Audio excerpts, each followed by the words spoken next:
Hi, my name's Benji and welcome to Dice vs Cards. Today we're looking at Lords of Waterdeep as part of our Offbeat Chronicle series that looks at games we've been playing recently and where we promise to deliver only the important and only the humorous information straight in your eyes and up your ears. So let's pay reverence to that boldest of statements and get this party started! In Lords of Waterdeep, you play the titular lords, and don't forget the ladies, looking to go full worker placement in the Forgotten Realms, recruiting various different fantasy classes like rogues, warriors and wizards that have been unceremoniously condensed into small coloured cubes.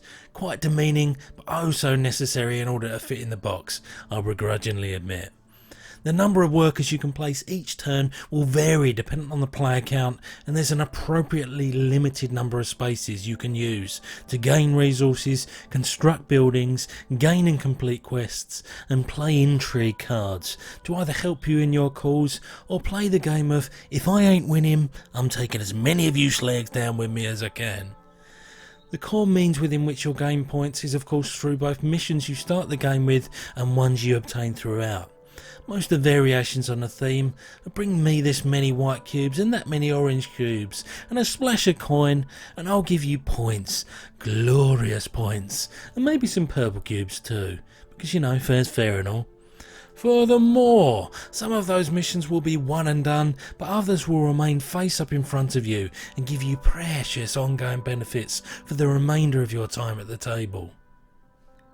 So that's the game in a nutshell, but there are a myriad different ways for you to approach getting the most points as possible come the end of 8 rounds of play.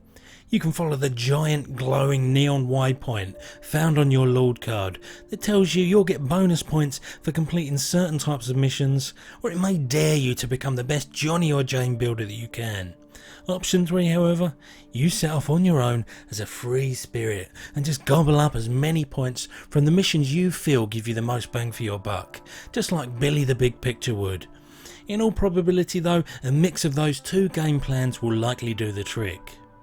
There's little room for error playing this game, as you have very few swings at bat with your workers when all's said and done, and once a spot is taken, there's only room for one meeple in this here building. Everyone else will get turned away at the door and have to wait till next turn. That being said, this is very much an accessible game that is sure to ease everyone into the genre with relative ease. The learning curve is shallow and the sense of achievement when completing missions is satisfactory indeed. Waterdeep has released one expansion to date, Scoundrels of Skullpool, which brings 2 extra modules to the game, both adding some extra places for your workers to do their thing, as well as adding more quests to the game, and also Corruption, which will appropriately label a risk-reward make a deal with the devil mechanic. Whilst this expansion is neither mandatory or required, it definitely flirts with essential and is highly regarded. So in summary, this is vanilla worker placement in a fantasy setting, but I say that with a great deal of love and affection because this is and should remain an evergreen and staple of the genre.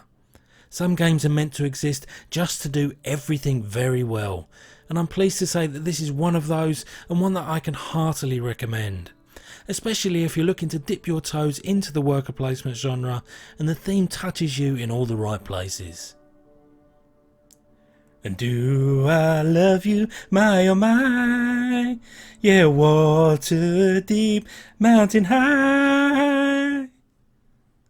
Apologies.